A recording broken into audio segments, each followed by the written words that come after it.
All right, example 2 of long division. So we're going to write out the dividend and the divisor here. Oh, I'm going to state the restriction too.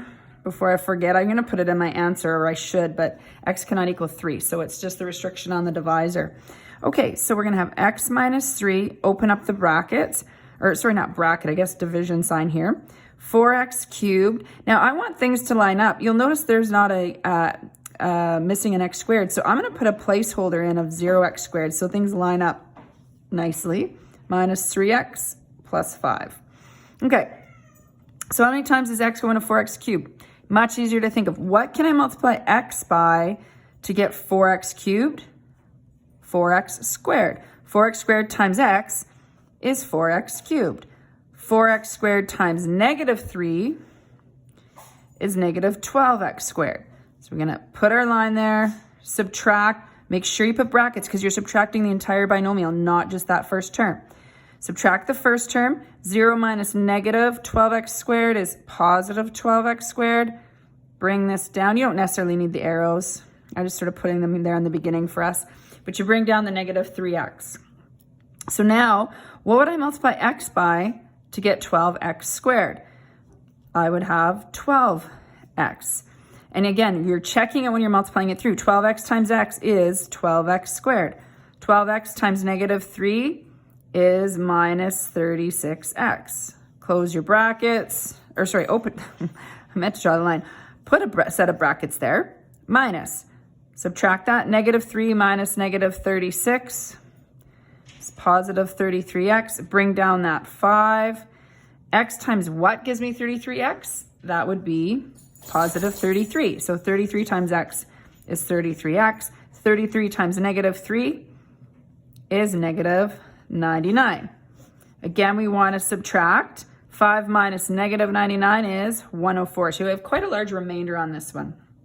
So what is the answer going to look like? So it says to write the quotient.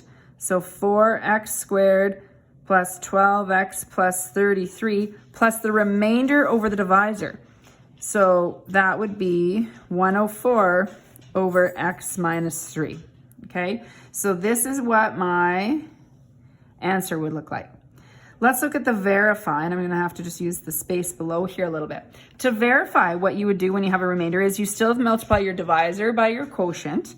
So we would still have x minus 3, 4x squared plus 12x plus 33, but you have to add the remainder in. So you want that all on that proper line there. Move the camera for you as well. So multiplying this through, you'd get 4x cubed plus 12x squared plus 33x when you multiply the x through. Now multiply the negative 3 through the brackets. So negative 12x squared minus 36x minus 99 plus 104. We're going to combine like terms. So we get 4x cubed. With these happen to cancel, which is why you don't have an x squared. 33 minus 36x, you're going to get negative 3x. Then negative 99 plus 104, you're going to get 5. So that right here is your dividend, or if you look back at the question. So it's really important when you're verifying, your verification looks different than your answer, right? You're multiplying these again, but don't forget to add that remainder in there.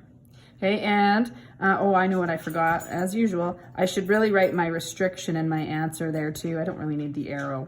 Okay, so if you're feeling a little bit confident in this, before you watch the next video, why don't you give number 3 a try and do long division? The only hint I'll give you is make sure you put it in descending order. So you want to switch the x squared and the x around, or even watch me set it up and then pause the video. But you probably want to try the long division one, next one on its own, or on your own.